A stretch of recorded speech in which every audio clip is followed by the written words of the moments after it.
Jonathan helps David. David now fled from Nairo in Ramah and found Jonathan. "What have I done?" he exclaimed. "What is my crime? How have I offended your father that he is so determined to kill me?" "That's not true," Jonathan protested. "You're not going to die. He always tells me everything he's going to do, even the little things. I know my father wouldn't hide something like this from me. It just isn't so." Then David took an oath before Jonathan and said, "Your father knows perfectly well about our friendship. So he has said to himself, 'I won't tell Jonathan. Why should I hurt him? But I swear to you that I am only a step away from death. I swear it by the Lord and by your own soul. Tell me what I can do to help you," Jonathan exclaimed. David replied, "Tomorrow we celebrate the new moon festival. I always eaten with the king on this occasion.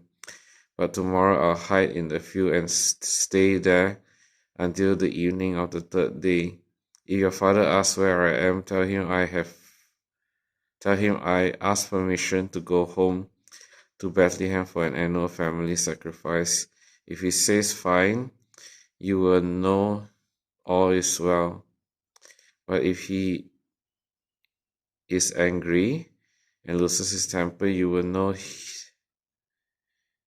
he is determined to kill me. Show me this loyalty as my sworn friend, for we made a solemn pact before the Lord, or kill me yourself if I have sinned against your father.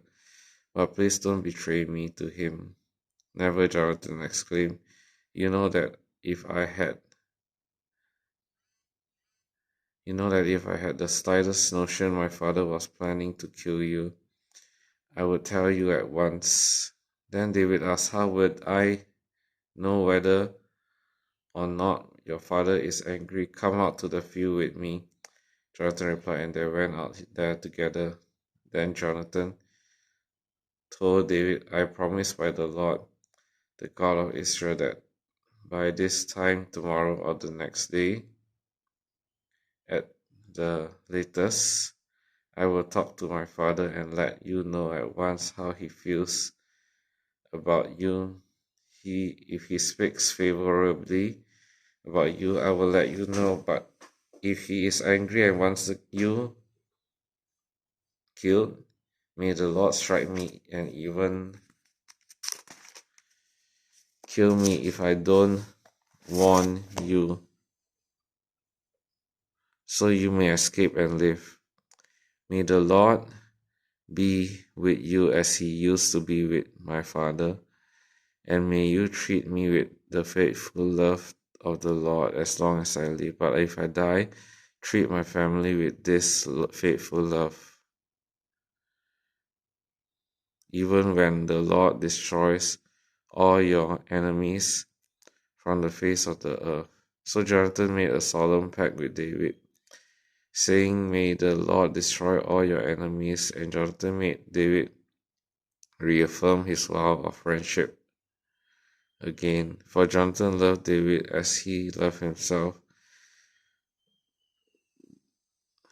Then Jonathan said, "Tomorrow we celebrate the new moon festival. You will be missed when your place at will be missed when your place at my table is empty. The day after tomorrow, towards evening, go to the place where you hid before and wait there by the stone pile. I will come out and shoot 3 arrows to the side of the stone pile as though I were shooting at the target. Then I will send a boy to bring the arrows back. If you hear me, tell him they are on this side. Then you will know as surely as the Lord lives that all is well and there is no trouble. But if I tell him go further, the arrows are still ahead of you, then it will mean that you must leave immediately, for the Lord is sending you away. And may the Lord make us keep our promises to each other, for he has witnessed them. So David hid himself in the field, and when the new moon festival began, the king sat down to eat. He sat at his usual place against the wall, with Jonathan sitting opposite him and Abner beside him. But David's place was empty. Saul didn't say anything about it that day, for he said to himself, something must have made David ceremonially unclean. But when David's place was empty again the next day, Saul asked Jonathan, why hasn't the son of Jesse been here for the meal either yesterday or today? Jonathan replied, David earnestly asked me if he could go to Bethlehem. He said, please let me go, for we are having a family sacrifice. My brother demanded that I be there, so please let me get away to see my brothers. That's why he isn't here at the king's table. Saul boiled with rage at Jonathan. You stupid son of a whore, he swore to him.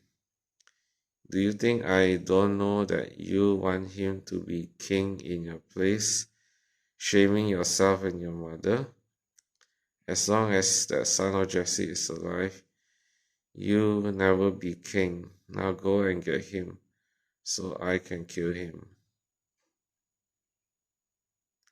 But why should he be put to death? Jonathan asked his father. What has he done?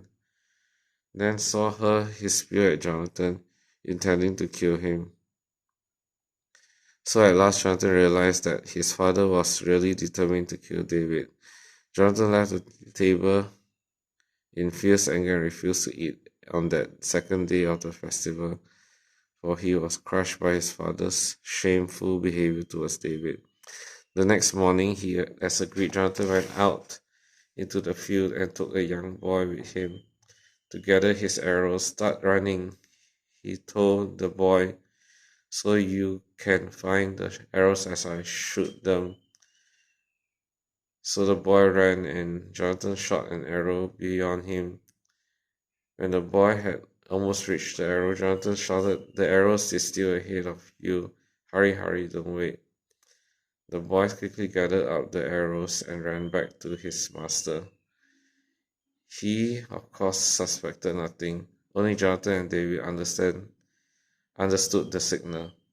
Then Jonathan gave his bow and arrows to the boy and told him to take them back to town. Then Jonathan gave his bow and arrows to the boy and told him to take them back to the town. As soon as the boy was gone, David came out from where he had been hiding near the stone pile. Then Jonathan bowed 3 times to John. Then David bowed 3 times to Jonathan with his face to the ground. Both of them were in tears as they embraced each other and said goodbye, especially David. At last Jonathan said to David, go in peace, for we have shown loyalty to each other in the Lord's name. The Lord is the witness of a bond between us and our children forever. Then David left, and Jonathan returned to the town. This is the word of God.